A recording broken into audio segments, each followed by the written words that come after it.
தமிழ்நாட்டுல எல்லாமே சேஞ்ச் ஆயிடுச்சு. உங்க நகையையும் சேஞ்ச் பண்ணுங்க. உங்க பழைய நகைக்கு கிராமுக்கு 150 ரூபாய் கூடுதலா வாங்கி புது நகை எடுத்துக்கோங்க. அதே கம்மி சேதாரம் தான் உங்க லலிதால மட்டும்தான். ஆச்சி மசாலா. எந்த சமையலும் ருசி தேடும் ரகசியம் 20 ரூபாய். ஹாலிடேஸ்னாலே அது நம்ம ஜிடி ஹாலிடேஸ் தான். GT Holidays, South India's #1 travel brand. You know you are special when you're with GT Holidays. பெரியோர்களே, நண்பர்களே, பல்வேறு அமைப்புகளுக்கு தலைவராக இருந்த பல பேர் திடீரென்று ஞான உதயம் பெற்றது போல வேறு யாருக்கோ வரவேற்புரையாற்ற சென்று கொண்டிருக்கிற காலத்தில் வரவேற்புரையாற்ற வேண்டியவர் இங்கே தலைமையேற்றிருக்கிறார். ஐயா ஆவுடையப்பன் அவர்களுக்கு நெஞ்சார்ந்த வணக்கம். எங்களையெல்லாம் இங்கே பாராட்டி வாழ்த்துரையாற்ற வருகை புரிந்திருக்கிற திராவிட பேரியக்கத்தினுடைய வரலாற்று களஞ்சியம் ஐயா புலவர் செந்தலை கௌதமன் உள்ளிட்ட அனைவருக்கும் வணக்கம். நான் முதலில் அண்ணன் நக்கீரன் கோபால் அவர்களுக்கு நன்றி சொல்ல விரும்புகின்றேன்.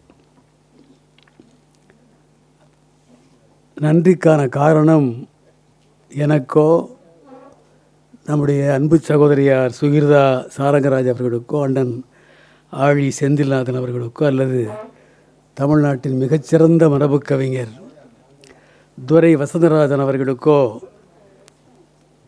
விருதுகள் வழங்குவதற்கு அவர் காரணமாக இருந்தார் என்பதற்காக அண்ணன் கோபால் அவர்களுக்கு நான் நன்றி சொல்ல விரும்பவில்லை. பிள்ளையைத்தான் பெற்றோர்கள் தத்தெடுப்பார்கள். ஆனால் இங்கே ஒரு தந்தையை தத்தெடுத்த பிள்ளையை அண்ணன் நக்கீரன் கோபால் வடிவத்திலே பார்க்கிறோம். கட்டிய புதிய வீட்டுக்கு பெயர் அன்னை இல்லம், அன்னை இருப்பதோ முதியோர் இல்லம் என்று அன்பு இளவல் முத்துக்குமார் எழுதுவார். அப்படிப்பட்டவர்கள் மலிந்த இந்த காலத்தில் தன்னுடைய தந்தையை விட 100 மடங்கு அதிகமாக ஒருவர் மீது அன்பு செலுத்தி அவருடைய நிறைவு காலம் வரை அவரை பேணி பாதுகாத்து பரிவுணர்ச்சிக்கும் நன்றி உணர்ச்சிக்கும் இலக்கணமாக வாழ்கிறவன் தமிழன் என்பதை மெய்ப்பித்து காட்டியமைக்காக அண்ணன் நக்கீரன் கோபால் அவர்களுக்கு நான் என் சிந்தை உடல் அணு ஒவ்வொன்றும் சிலிர்க்க நன்றி தெரிவிக்க கடமைப்பட்டிருக்கிறேன். இன்னொன்று, ஐயா சின்ன குத்துசி அவர்கள் மறைவுற்ற நேரத்தில் அண்ணன் கோபால் அவர்கள் ஒரு புகழஞ்சலி மலர் வெளியிட்டார். அந்த மலரின் அட்டைப்படத்தில் முரசொலியில் வெளிவந்த என்னுடைய கவிதையை வெளியிட்டு எனக்கும் பெருமை சேர்த்தார் என்பதற்காக 2வது நன்றி. 3வதாக ஒரு முக்கியமான நன்றி அண்ணன் நக்கீரன் கோபால் அவர்களுக்கும் விழா ஏற்பாடு செய்த தோழர்களுக்கும். மேடையிலே எங்களுக்கெல்லாம் சோபாவை போட்டு அமர வைக்காமல் எளிமையான நாற்காலி போட்டு ஒரு எளியவருக்கு நடக்கிற விழா என்பதற்கு உருவகமாக இந்த விழாவை பெருமையோடு நடத்துவதற்காக நான் நன்றி செலுத்த விரும்புகின்றேன். நாமெல்லாம் ஒரு குறும்படம் பார்த்தோம், ஆவணப்படம். ஐயா சின்ன குத்துசி அவர்களை பற்றிய படம் அது. அண்ணன் கோபால் அவருடைய வழிகாட்டுதலோடும் நெறிப்படுத்துதலோடும் நம்முடைய பெருமைக்குரிய அருமை சகோதரர் கோவி லெனின் அவர்களுடைய கைவண்ணத்தால் இன்னும் தோழர்களுடைய கூட்டு முயற்சியால் உருவாக்கப்பட்ட படம் அது.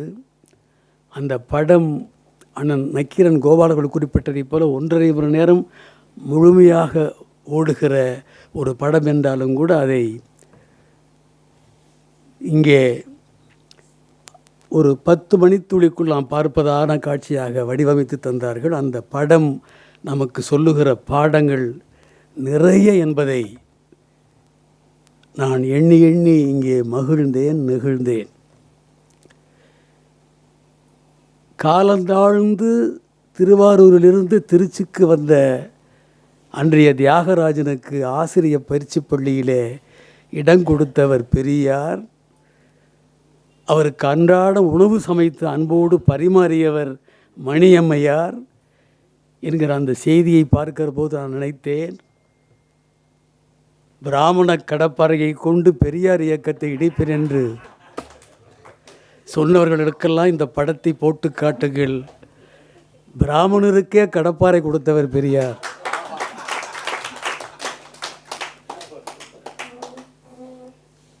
யாருக்கு வரும் இந்த ஈகை உணர்ச்சி? பார்ப்பனர்களை நாங்கள் பகைவர்களாக பார்க்கவில்லை என்று 100 ஆண்டுகளாக சொல்லிக் கொண்டிருக்கிறோமே.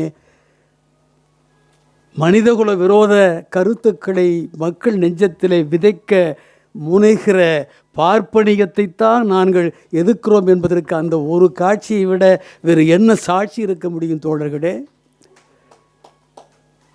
அதனால தான் நான் கொதிப்புற்று எழுதினேன் முரசொலியிலே.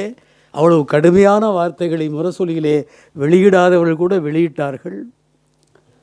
தந்தை பெரியாருடைய சிலையிலே காவி சாயத்தை கொட்டி அவருடைய தலை முடியும் தாடி முடியும் காவி நிறமாக்கப்பட்ட நேரத்தில் எழுதினேன்.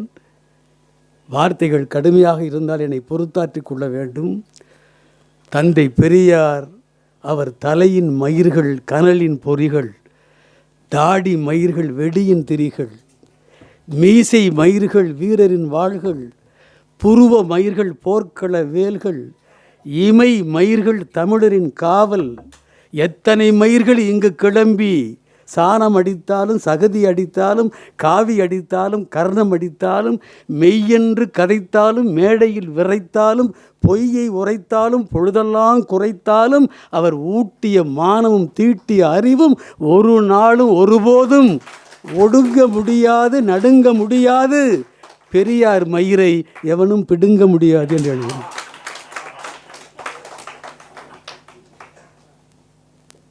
அவர் அன்றைக்கு ஆசிரிய பயிற்சி பள்ளியிலே கொடுத்த எழுதுகோள் தானே தியாகராஜ ஐயரை, ராமநாத ஐயருடைய புதவரான தியாகராஜ ஐயரை சின்ன குத்துசியாக தமிழ்குரு நல்லுலகத்துக்கு வழங்கியது. எத்தனை செய்திகள் அந்த குறும்படத்திலே. சின்ன குத்துசியார் அவருக்கு செல் பேசி பயன்படுத்தி பழக்கம் இல்லை. அவரை புகைப்படம் எடுப்பதிலோ ஒளிப்படம் பதிவு செய்வதிலோ விளைவு விருப்பம் இல்லாதவர். அதனால் நாங்கள் அவருக்கு தெரியாமலே ஒரு அலைபேசியை வைத்து ஏமாற்றி படம் எடுத்தோம் என்று லெனின் குறிப்பிட்டார். அது சரிதான். அந்த படம் எடுத்தது மிக மிக நன்மைதான். இல்லையா, அது எடுக்காமல் போயிருந்தால் எதிர்காலத்திலே சின்ன குத்துசி இப்படி சொன்னார் என்றே பலர் ஏமாற்றி இருக்கக்கூடும். அப்படியெல்லாம் நாம் ஏமாறாமல் இருப்பதற்காக அன்றைக்கு ஐயா சின்ன குத்துசி அவர்களை நீங்கள் ஏமாற்றியது சரிதான். முரசொலி அறக்கட்டளையில் வழங்கப்பட்ட கலைஞர் விருது பெற்றுக்கொண்டு 1 மணி நேரம் உரையாற்றினாரா, அரை மணி நேரம் உரையாற்றினாரா, ஒரு 5 மணித்துளிகள். அவர் நன்றி சொல்கிறார். மீண்டும் போட்டு பாருங்கள் வாய்ப்பிருந்தால். கலைஞருக்கு நன்றி சொல்கிறார். சரி. இனமான பேராசிரியருக்கு நன்றி சொல்கிறார். மிகச்சரி. எங்கள் தலைவர் தளபதி ஸ்டாலினுக்கு நன்றி சொல்கிறார். அதுவும் சரி.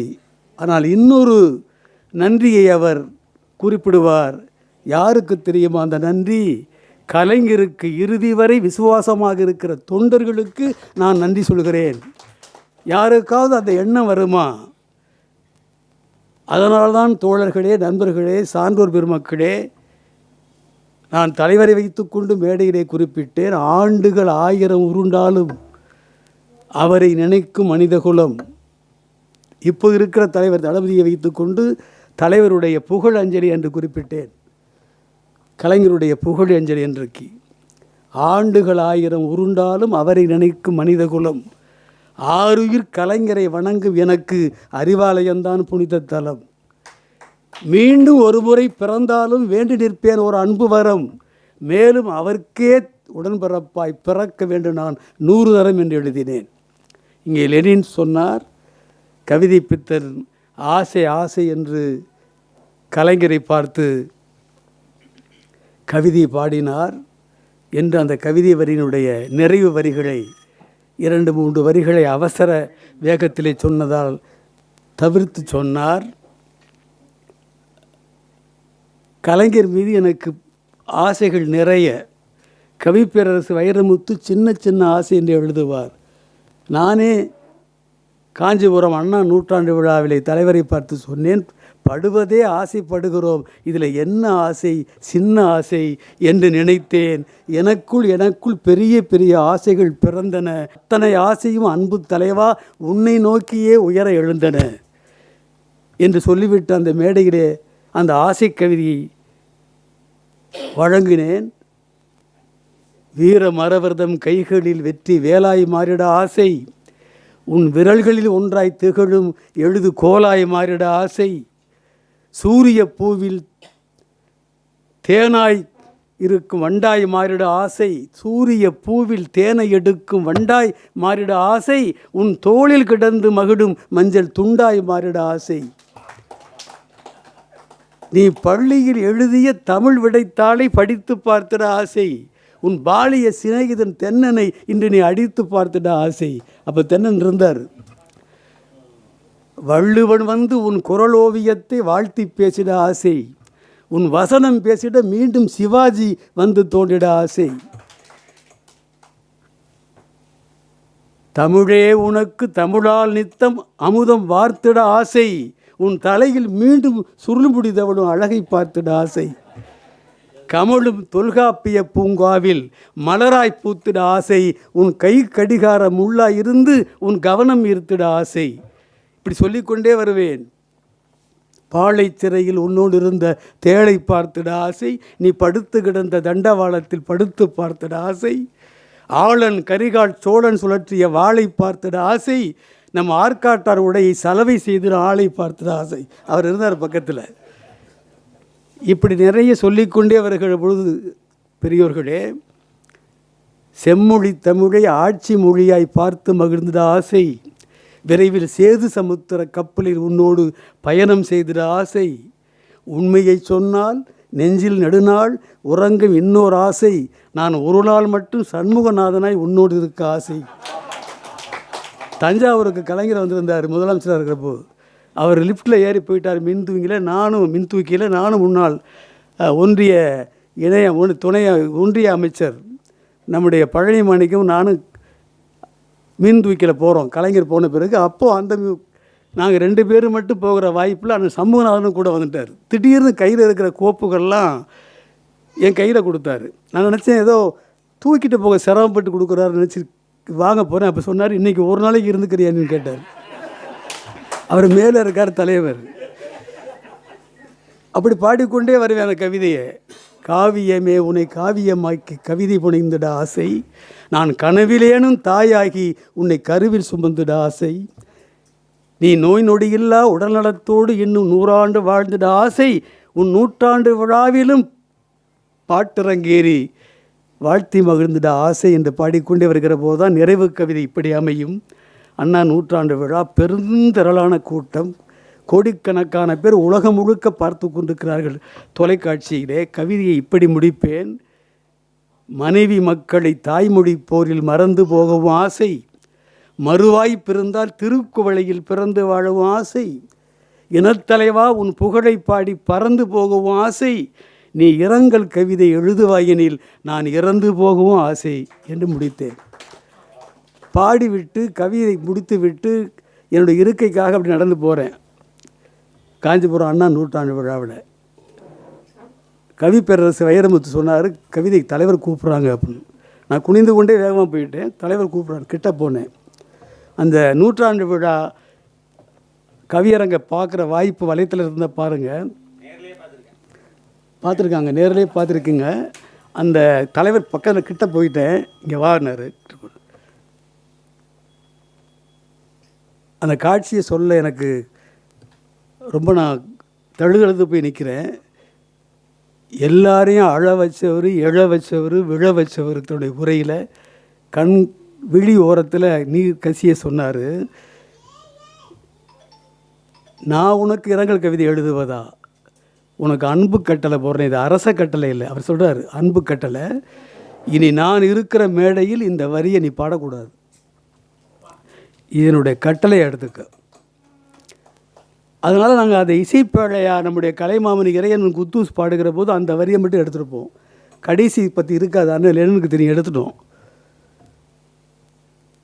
அப்படியே அன்பை பொழிவார் கவிஞர்கள், எழுத்தாளர்கள்னா. எனக்கு 3 முறை சட்டமன்ற உறுப்பினர் வாய்ப்பு. எனக்கு தம்பி என்னுடைய அன்பு இளவல் மிக இளைய வயதிலேயே மாநிலங்களவை உறுப்பினர் வாய்ப்பு கிடைத்து அந்த வாய்ப்பை பெருமைக்குரிய வாய்ப்பாக பயன்படுத்திய அப்துல்லா வந்திருக்கிறாரு. நான் வர சொல்லவே இல்லை அவரை. மாவட்ட அரசு வழக்கறிஞர், மிகச்சிறந்த கவிஞர் வெங்கடேஷ் வந்திருக்கிறார். கடவுளே காப்பாற்று, கடவுளே காப்பாற்று என்று 108 முறை அழைத்தோம், யாரும் வரவில்லை. கலைஞரே காப்பாற்று என்று அழைத்தேன், 108 வந்து விட்டது என்று எழுதுறவர் வெங்கடேஷ். இந்த கவியரங்கம் முடிஞ்ச அடுத்த நாள் சமூகநாதன் எனக்கு ஃபோனில் கூப்பிட்டாங்க, எங்கே இருக்கேன்னார். இங்கே தான், சென்னை தான் இருக்கேன்னு. அந்த யார் வெங்கடேஷுங்கிற ஒரு பரம்பூரில் தமிழ் வேந்தன் நடத்துகிற நிகழ்ச்சியில் கவிதை பாடாராம்ல 108 பற்றி அவரை கூட்டி வர சொல்கிறார் தலைவர்ன்றார். முதல் நாள் நாங்கள் சென்னையில் ஏதோ ஒரு மூலையில் பாடிய கவியரங்கத்தை கேட்டுட்டு இந்த செய்தி அவருக்கு அதுக்குள்ளே போய் காலையில் கூட்டி வர சொல்லிட்டார். நான் எப்போதுமே சென்னைக்கு வந்தால் உடனே போகிறவன் அடுத்த நாள் இருந்தேன். 3 நாளாக எப்போதும் இருக்கிறவர் இவர் உடனே இவர் ஊருக்கு போயிட்டார். பிறகு கூட்டி வந்து அறிமுகப்படுத்தி அப்புறம் தலைவர் அவருடைய கவிதைக்கு ரொம்ப விருப்பமாகிட்டார். முகவரியே இல்லாத தூரத்து இளைஞன் எழுதினாலும் அதை தூக்கி வைத்து கொண்டாடுகிற தலைவர் அல்லவா கலைஞர். 3 முறை எனக்கு சீட்டு கொடுத்தார். 29 வயதிலே எனக்கு சட்டமன்ற உறுப்பினர் வாய்ப்பு கொடுத்தாரு. 96 கொடுத்தாரு, 2011 கொடுத்தாரு. எனக்கு எப்போ சீட்டு கொடுக்க வாய்ப்பு வராதோ, தோழமைக்கு கொடுக்குற வாய்ப்பு வருமோ அப்போல்லாம் விருது கொடுத்துருவார். இங்கே படித்த விருதுகள் பூரா அப்படி கொடுத்த விருதுகள் தான். 89 சீட்டு கொடுத்தப்போ புதிய இளைஞனாக போய் நிற்கிறேன். கட்சியில் எல்லோரும் கேட்பாங்க, எவ்வளோ செலவழிப்பீன்னு கேட்பாங்க. எங்களை ஆதரித்து திருச்சியில் ஒரு 3-4 வேட்பாளர் ஆதரித்து பேசிட்டு ஐயாவை சென்னைக்கு அனுப்புறதுக்காக போய் ரயிலில் போய் நிற்கிறோம். இங்கே வான்னு கூப்பிட்டார் என்னைய. அப்போ அன்பிலாலாம் இருக்கார், ஆனால் நேரம்லாம் இங்கே இருந்தாங்க. அது சரி, நீ எவ்வளோ செலவு பண்ணுவேன்னு கேட்டார். எனக்கு செலவு பண்ண முடியாதுன்னு அவருக்கு தெரியும்.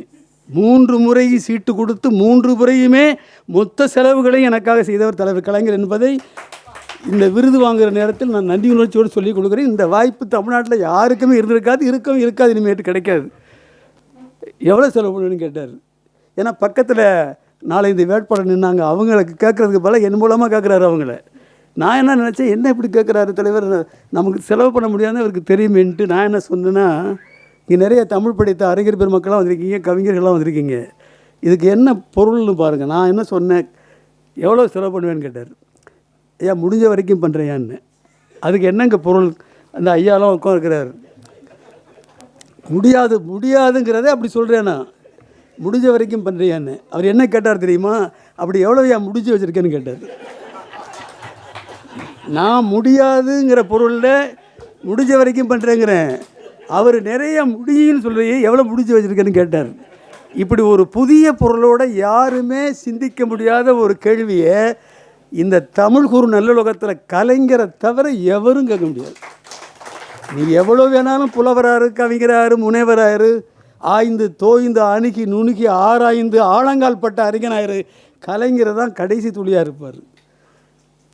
எவ்வளவோ எண்ண ஓட்டங்கள். அண்ணன் லெனின் சொன்னாங்க, குடியரசுத் தலைவர் நம்முடைய ஆட்சியை 91 கலைச்சப்போ நான் எழுதினேன், தீர்ப்பளிக்கும் செங்கோலே வளையலாமா, தீயணைப்பு வாகனமே எரியலாமா என்பது அந்த வர்ற கடைசி 2 வரி. நான் தலைப்பு என்ன கொடுத்துருந்தேன்னா, ஒரு குடியரசுத் தலைவருக்கு ஒரு குடிமகனின் கடிதம். அந்த தலைப்பை தலைவர் கலைஞர் தான் மாற்றி இந்த வரிகளையே தலைப்பாக போட்டிருந்தார். அந்த முரசொலியில் சொன்ன உடனே நீங்கள் உங்களுக்கு பெரிய வியப்பாக இருக்கும். கடந்த 40 ஆண்டு காலமாக 38,000 வரிகளுக்கு மேல் எழுதிய கவிஞன். வேறு எந்த இயக்கத்தினுடைய ஏடுகளிலும் யாரும் இப்படி சொல்லுகிற துணிச்சல் வர முடியாத அளவுக்கு எழுதியவன் நான் என்கிற பெருமையை எனக்கு வழங்கியவர் தலைவர் கலைஞர். ஐயா சின்ன குத்தூசி பணியாற்றிய அவருடைய எழுத்துக்கள் இடம்பெற்ற முரசொலியிலே எழுதுகிற வாய்ப்பை பெற்றவன் நான். அதிகமாக அவரோடு நான் உரையாடிய கிடையாது, அதிகமாக அவரோடு பழகியவன் கிடையாது. அவர் எழுதிய முரசொலியிலே நானும் எழுதியவன். ஒரு முறை முரசொலி மாடியிலே முரசொலிக்கு சென்றிருந்த நான் அவசரமாக அன்றைக்கு ஒரு கவிதையை எழுதி கொடுக்க வேண்டிய நிலையில் மாடியிலே எழுதி கொடுத்தேன். ஒரு பிற்பகல் ஒரு 2:30-3 மணியைப் போல் வெளியில் இருக்கிற வெயில் தாக்கி கொண்டிருந்தது. ஆனால் நான் நின்றிருந்த அந்த அறையின் பகுதி கொஞ்சம் இருட்டாக இருந்தது. சின்ன சின்ன வெளிச்சமாக வெயில் தாக்கி கொண்டிருந்தது. திடீரென்று மின் வெளிச்சமும் நான் அதற்கான பொத்தானை அழுத்தாததால் ஓடாத மின் விசிறியும் ஓடியது. மின் விசிறி ஓட மின் வெளிச்சம் வர நான் குனிந்து எழுதி கொண்டிருந்தவன் திரும்பி பார்க்கிறேன். ஃபேனை போட்டவரும் லைட்டை போட்டவரும் யாருன்னா ஐயா சின்ன குத்தூசி. என்ன கவிஞர், ஏன் வெயிலில் எழுதிக்கிட்டு இருக்கீங்க, அதுவும் இருட்டில் இந்த பக்கம் நின்று எழுதிக்கிட்டு இருக்கீங்க, இந்த விளக்கும் மின் விசிறியும் எதுக்கு, பயன்படத்தானே, எழுதுங்கன்ட்டு போயிட்டார். நான் ஒரு திட்டையில் வச்சு எழுதிக்கிட்டு இருந்தேன். 3 மணித்துளி கூட ஆகலை. திடீர்னு ஒரு நாற்காலியை தூக்கி கொண்டு முரசொலி ஊழியர் ஒருத்தர் வச்சார். என்னென்னு கேட்டேன், ஐயா சின்ன குத்தூசி அனுப்புனாங்க. ஒரு சாதாரண போகிற போக்கில் நடக்கிற செய்தி இது. ஒரு கவிஞன் எழுதிக்கிட்டு இருக்கான், ஒரு அசௌகரியமான வசதி குறைவான ஒரு இடத்துல இருந்துக்கிட்டு எழுதுகிறான். அவனுக்கு மின் வெளிச்சம் இருந்தால் இன்னும் கொஞ்சம் நல்லா எழுதுவான். உட்காந்து எழுதுனா இன்னும் ஒரு வாய்ப்பாக இருக்கும்.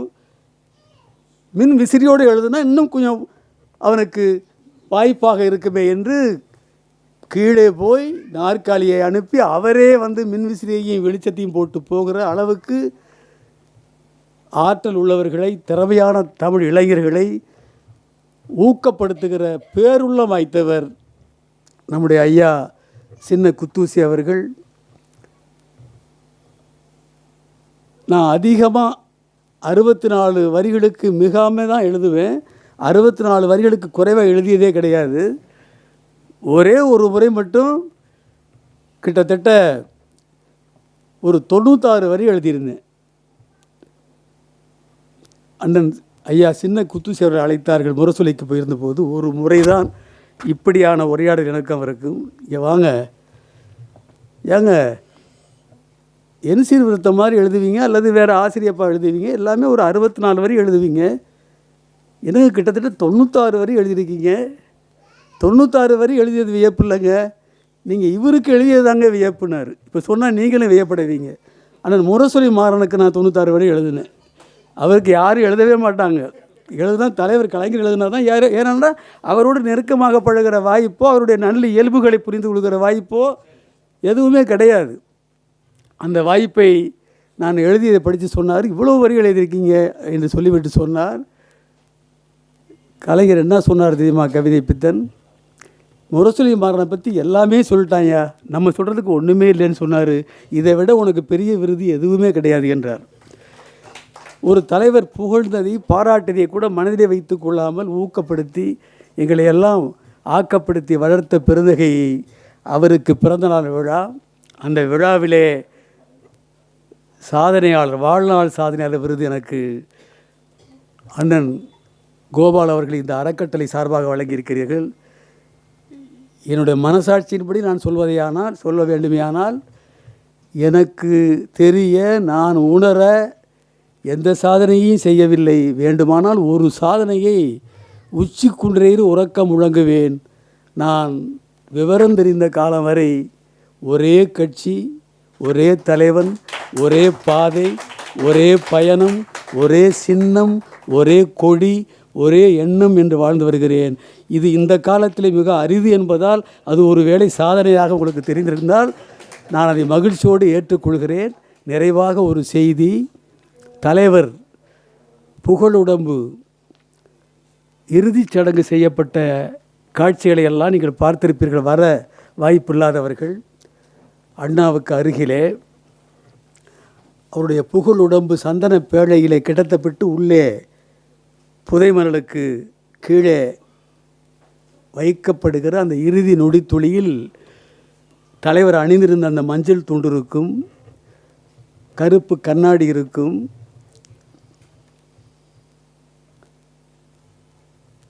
ஒளிப்பதி கருவி மிக நுட்பமாக அருகிலே கொண்டு செல்வார்கள். சகோதரி கவிஞர் கனிமொழியுடைய இளம் புதல்வன் ஓடி வந்து தலைவருடைய சட்டை பையிலே எழுதுகோலை பேனாவை வைப்பார்.